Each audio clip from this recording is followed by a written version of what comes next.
Section 1. First, you have some time to look at questions 1 to 5.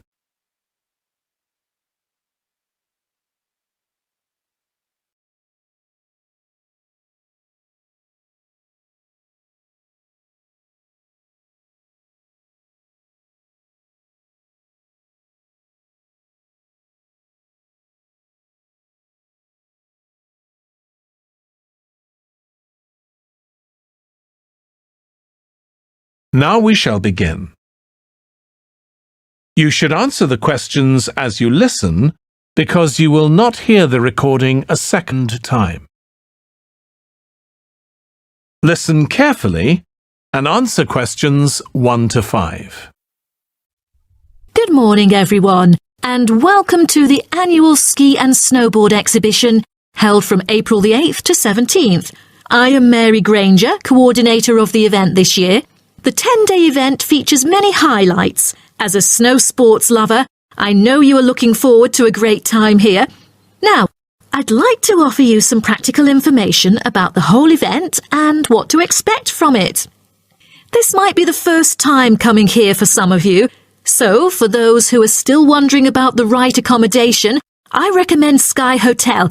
It has its own health and sports clubs, just like most of the hotels here, but I love it because of its incredibly cosy beds, which guarantees good rest after an exhausting day of exploration. If you haven't brought your own equipment, like poles, boots and skis, they are available for purchase or rent at Ski Set or Snow Rental. The exhibition this year provides a colourful look into the history of skiing, and an inspiring peek into the future prospects of the sport. Apart from the fascinating photo exhibitions and the most up-to-date skiing gear like always, this year we have added 4 computers which can imitate the process of skiing, ensuring the same physical activity and sensations that appear during the skiing process on downhill slopes. But I have to warn you that it might be quite time-consuming to line up for the free trial experience. Many have posed the question as to how to enter the skiing and snowboarding competition. Well, rather than filling out the back of the entrance ticket or bombarding the committee with emails, the most effective method is by checking out the exhibition newsletter delivered every month for availability. At the most beloved local event, the exhibition has also drawn attention from the press. Last year, massive media coverage was on the worrisome amount of snowfalls. In order to avoid the same predicament, several artificial skiing slopes have been built. With more participants this year, we have lowered the entrance fee, which has been widely reported to local newspapers. A bonus for our participants is the ski programme. It offers a wide variety of lessons and sessions with qualified instructors, ensuring that all ages and abilities are catered to, from the first-timers to seasoned amateurs. I strongly advise you to sign up for the programme, as it is offering an unprecedented 30% discount. That's mainly because we are cooperating with the programme organiser, who promises affordable prices only for the participants of the festival this year. Before you hear the rest of the conversation, you have some time to look at questions 6 to 10.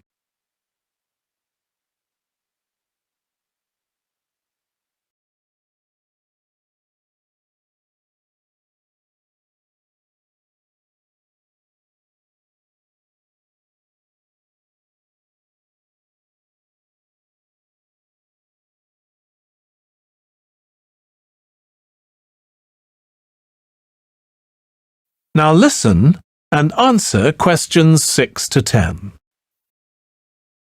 OK, we've got to arrange this programme. Work experience. I believe quite strongly in this myself. Studies are often just too theoretical and the best learning can be on-site. Sure, in principle, but you've got to find the right companies. For business students, it's so easy with all the commercial enterprises around here, but for our lot of engineering students, it's not so easy at all. Last year's education students were easy too. We just put them all into schools.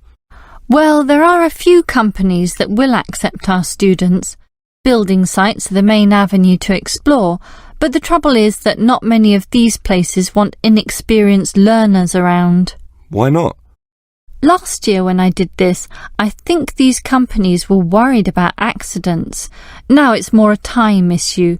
They just don't want to train people. But these people work for free. But training takes time, and in the economic recession, few companies want their personnel diverted for such purposes. But I did find some companies, enough for us at least, but they all insist on one thing. Minimum work time of 1 month, right? No, that the students are appropriately insured. Remember, these are building sites and there are quite a few hazards there, and we're putting untrained students, not trained students, right amongst them. So these companies want financial coverage in case of accidents. Gee, is that going to be expensive? Yes, I'm afraid so, since we live in quite a litigious society. Consequently, insurance rates are sky high, almost unaffordable. I see. Can our budget meet this? Last year we couldn't pay for the programme. This year we can, since we have fewer students to deal with, but we'll nevertheless have to cut corners in certain areas.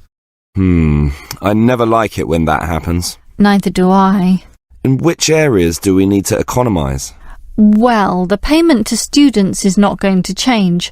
After all, they won't do this work unless they can get some money.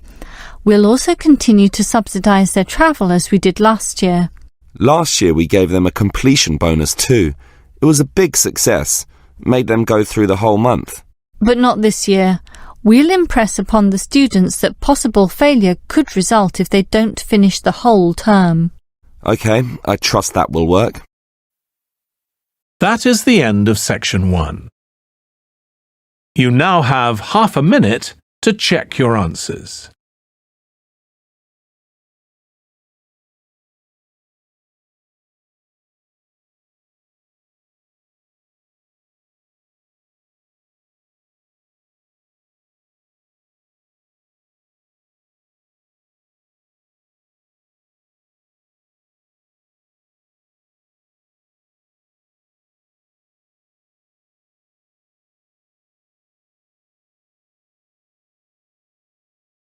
Now turn to section 2.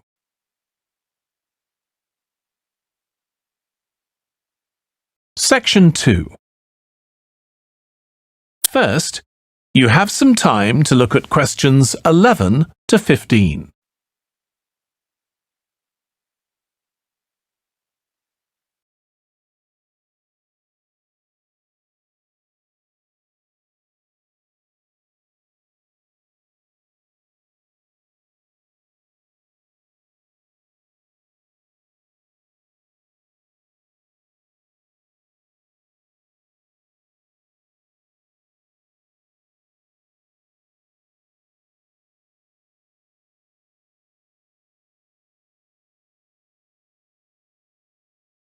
Now listen carefully and answer questions 11 to 15.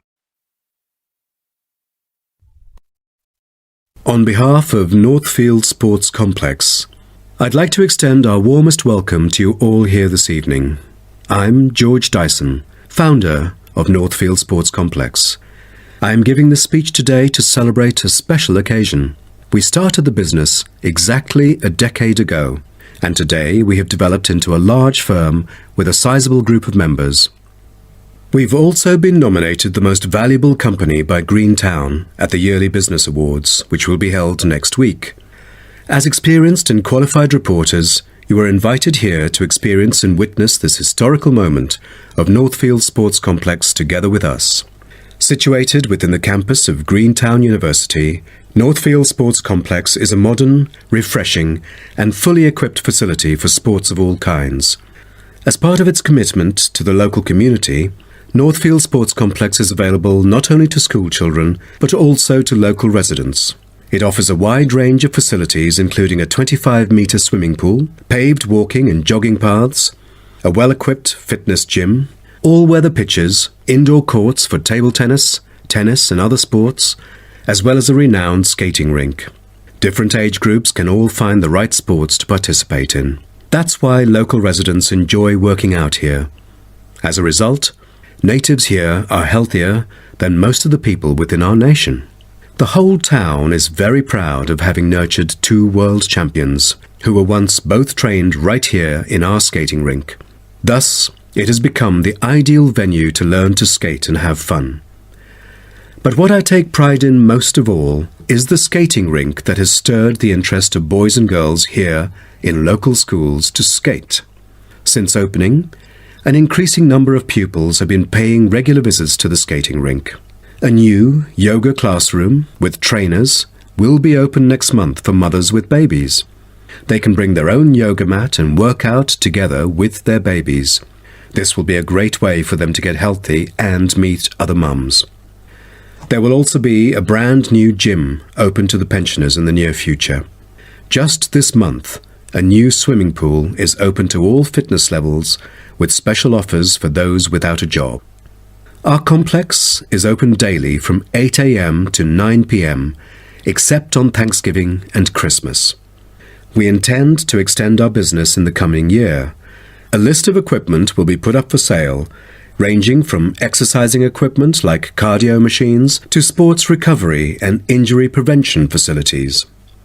Within our complex, we try our best to avoid injuries of any kind. We train knowledgeable staff to guide our clients through correct workout regimens. For those who want to further ensure workout safety, they are welcome to apply to be a member of our standing committee. They are responsible for revising the safety guidelines and supervising its enforcement. Before you hear the rest of the talk, you have some time to look at questions 16 to 20.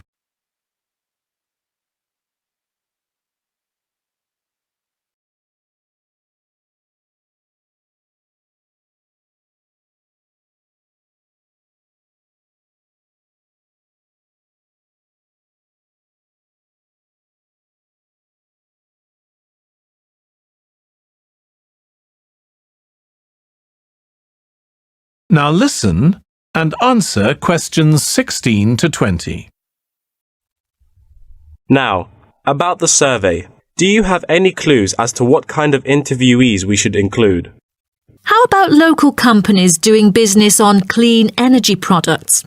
Probably not the best choice of respondents. Remember the last time we asked corporate employees to do the questionnaire?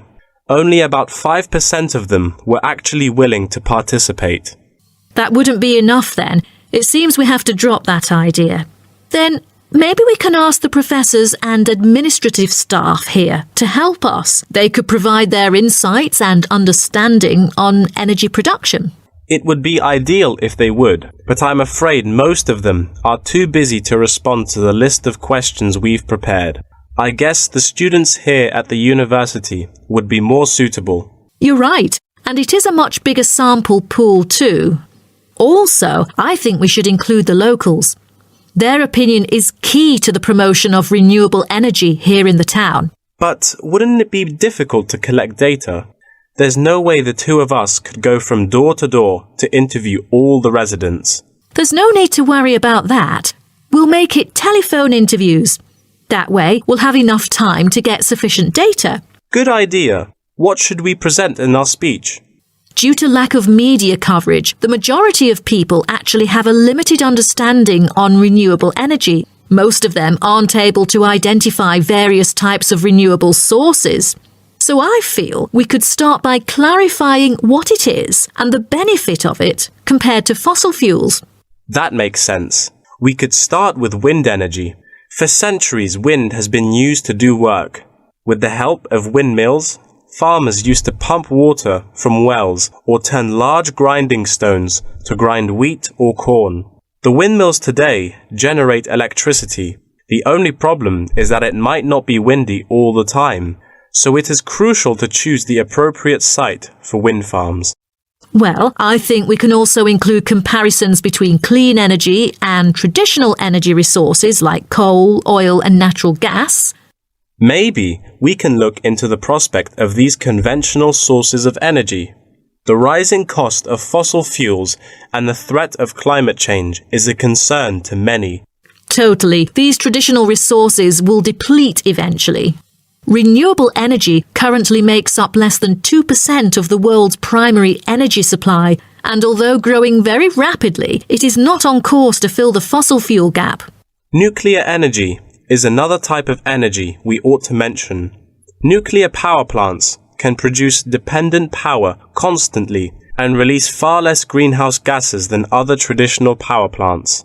But most people feel that this type of energy is unsafe because radiation isn't easily dealt with, especially in nuclear waste and maintenance materials. What should we end the speech with? Have you heard about a new type of energy called hydrogen fuel? It is an infinitely renewable fuel that doesn't have detrimental environmental effects. The only problem is that it is so expensive that only wealthy individuals can afford it. But I think overall the benefits overshadow its high cost. I think that even though this new type of renewable energy is too expensive to use at the moment, in the long run its price will go down and become more accessible. That is the end of section 2. You now have half a minute to check your answers.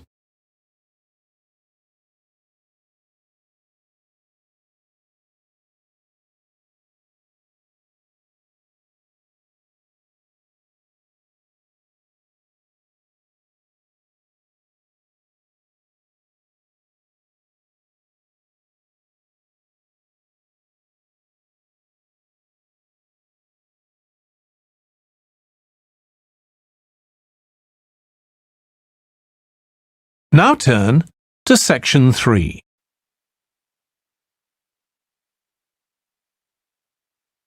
Section 3.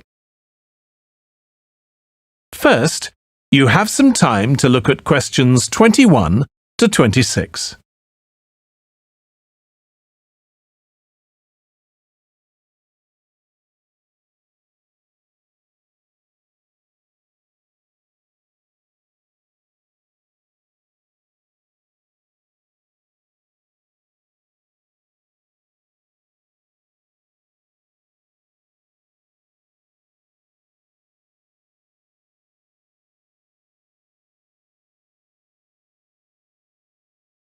Now listen carefully and answer questions 21 to 26. Hi Jeannie, how's it going? Oh, hello Dan. Pretty well, thanks. Have you managed to get the money for the course yet? Yes, that's all sorted out now, thanks. It took long enough though. It was practically a year ago that I applied to my local council for a grant, and it took them 6 months to turn me down. That's really slow. And I thought I was eligible for government funding, but it seems I was mistaken. So then I asked the boss of the company I used to work for if they would sponsor me, and much to my surprise, he said they'd make a contribution. But what about college grants and scholarships? There must be some you could apply for. Yes, there are, but they're all so small that I decided to leave them until I was desperate. And in fact, I didn't need to apply. My parents had been saying that as I already had a job, I ought to support myself through college. But in the end, they took pity on me, so now I've just about got enough. That's good. So now I can put a bit of effort into meeting people. Haven't had time so far. Any suggestions? What about joining some college clubs? Oh, right. You joined several, didn't you? Yes, I'm in the drama club. It's our first performance next week, so we're rehearsing frantically, and I've got behind with my work, but it's worth it. I'm hoping to be in the spring production too. I've never liked acting. Are you doing anything else? I enjoyed singing when I was at school, so I joined a group when I came to college. I don't think the conductor stretches us enough though, so I'll give up after the next concert. And I also joined the debating society. It's fun, but with all the rehearsing I'm doing, something has to go, and I'm afraid that's the one. Do you do any sports? Yes, I'm in one of the hockey teams. I'm not very good, but I'd really miss it if I stopped. I decided to try tennis when I came to college, and I'm finding it pretty tough going. I'm simply not fit enough. Nor me. I think I'll give that a miss. I'm hoping it'll help me to build up my stamina. but it'll probably be a long haul. Good luck. Thanks. How are you finding the course? I wish we had more seminars. What? I'd have thought we had more than enough already. All those people saying clever things that I could never think of. It's quite interesting, but I wonder if I'm clever enough to be doing this course. I find it helpful to listen to the other people. I like the way we're exploring the subject and working towards getting insight into it. How do you get on with your tutor? I don't think I'm on the same wavelength as mine, so I feel I'm not getting anything out of the tutorials. It would be more productive to read a book instead. Oh, mine's very demanding. She gives me lots of feedback and advice, so I've got much better at writing essays. And she's helping me plan my revision for the end-of-year exams. Do tell me, I always struggle with revision. Before you hear the rest of the discussion, you have some time to look at questions 27 to 30.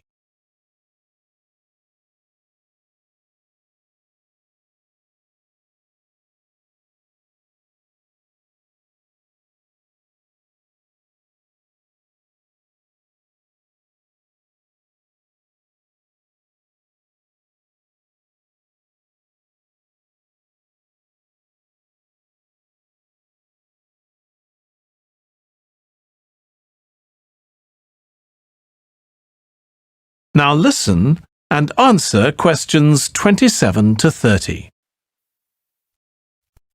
Now, a word about the development of curling clubs. Curling is thought to have been invented in medieval Scotland, and outdoor curling was very popular in Scotland between the 16th and 19th centuries, as the climates provided good ice conditions every winter. Kilsyth Curling Club is renowned as the first club in the world, having been formally constituted in 1716, and widely influencing ice curling development. In Kilsyth today, both men's and ladies' sections are thriving, participating in all major competitions and having won championships in the British Open in the past. The mother club of curling, Grand Caledonian Curling Club, was instituted in 1838 for the purpose not as such to attract people's interest, but to regulate the ancient Scottish game of curling by general laws.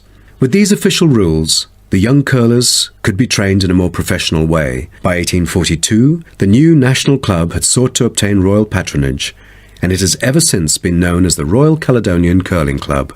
However, many sports, such as athletics and tennis, were frowned upon as being too recreational and not practical enough. So the Crown banned them by law during the 1300s, in the hope that men would instead practice the archery skills that were seen as vital to the country's defence. And the ban was lifted in the 17th century. So, do you know the reason for curling being kept during the 16th century? Is it because it was so popular, or because people from all ages like children could play it? The spirit of curling dictates that one never cheers mistakes, misses, or gaffes by one's opponent. And most importantly, all the team members should strictly follow the instructions of their captain, which is essential for men in battle. Curling was brought to Canada from Scotland, and some curling was played informally before 1800. Curlers often used iron curling stones made from melted materials such as cannonballs rather than granite until the early 1900s. Because there were transport problems importing granite stones from Scotland. That is the end of section 3. You now have half a minute to check your answers.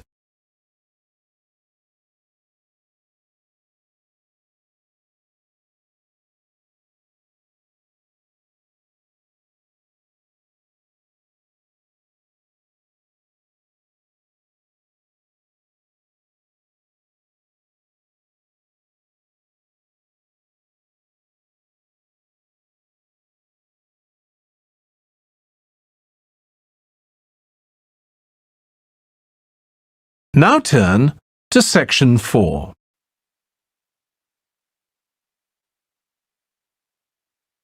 Section 4. First, you have some time to look at questions 31 to 40.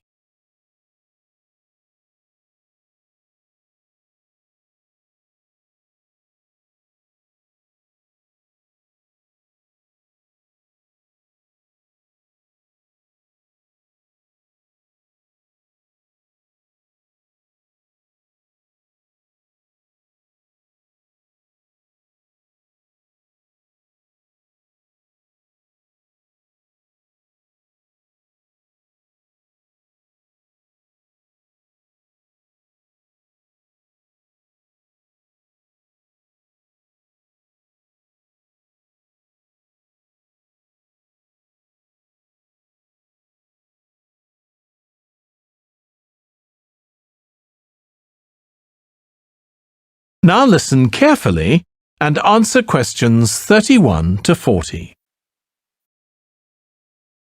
Postgraduates are about as easy to define as catching steam in a bucket. Courses can be vocational, for training, as research, as a preparation for research, or a combination of these. Also, you can choose between full-time and part-time. Increasingly, the approach to postgraduate study is becoming modular. The vast majority of postgraduates are doing short, taught courses, many of which provide specific vocational training. Indeed, there has been a 400% increase in postgraduate numbers in Britain over the past 20 years. Current figures stand at just under 400,000. People undertake postgraduate study for many reasons. These may be academic, intellectual challenge, development of knowledge, vocational, training for a specific career goal, or only vague, drifting into further study. It is essential that you determine the reasons you want to become a postgraduate. If you have clear goals and reasons for studying, this will enhance your learning experience and help you to remain focused and motivated throughout your course. Where you study should be based on much more than the course you want to do. For some courses, you are likely to be there for several years, and it is important that you are happy living there.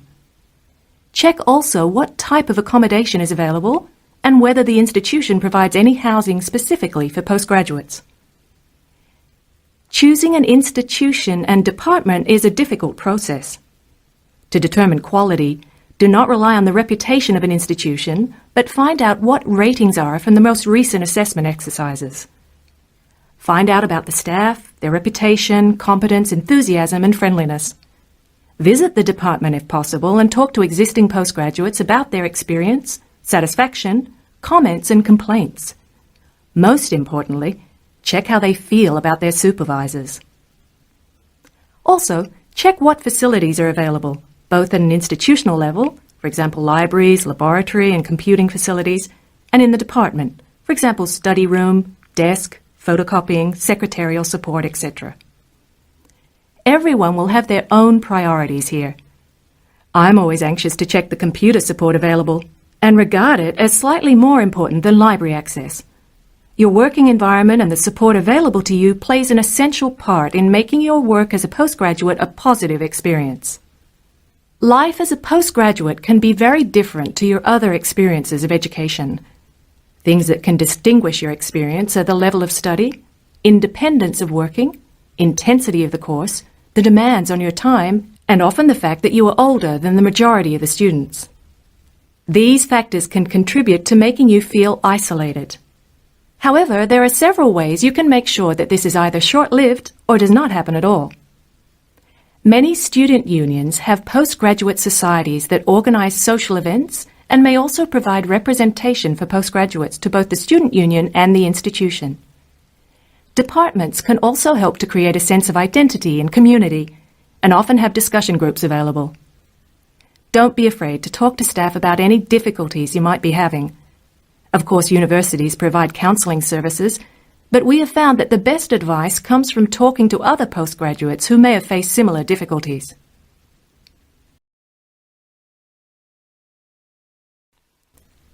Financial planning is essential since the government excludes postgraduates from student loans and it can be difficult to maintain your student status with banks. This has implications for free banking and overdraft facilities. Do not underestimate your living costs, including food, accommodation and travel, and be careful not to budget for everything except a social life. Funding a course is one of the most challenging things people face when considering postgraduate study. Most postgraduate students are self-financing. They pay, often very large, fees and receive no maintenance income to support their study. Make sure you know exactly what your costs will be. Institutions often hide extra fees like laboratory costs behind the headline fee rate advertised. Funding can come from various sources. Research councils, charities, trust funds, institutional scholarships, local education authorities, and professional bodies and organizations all offer various levels of funding. As I said before, the government excludes postgraduates from student loans, so it is essential you look to other sources. career development loans are available from high street banks. The best advice on funding is to be proactive, persistent, and patient. The postgraduate community in Britain is multinational, has a wide range of experience of life and work, and an exciting mix of goals, both career and academic. Being a postgraduate student should be a productive and fulfilling thing to do, and you will become part of a diverse and motivated social group. That is the end of section 4. You now have half a minute to check your answers.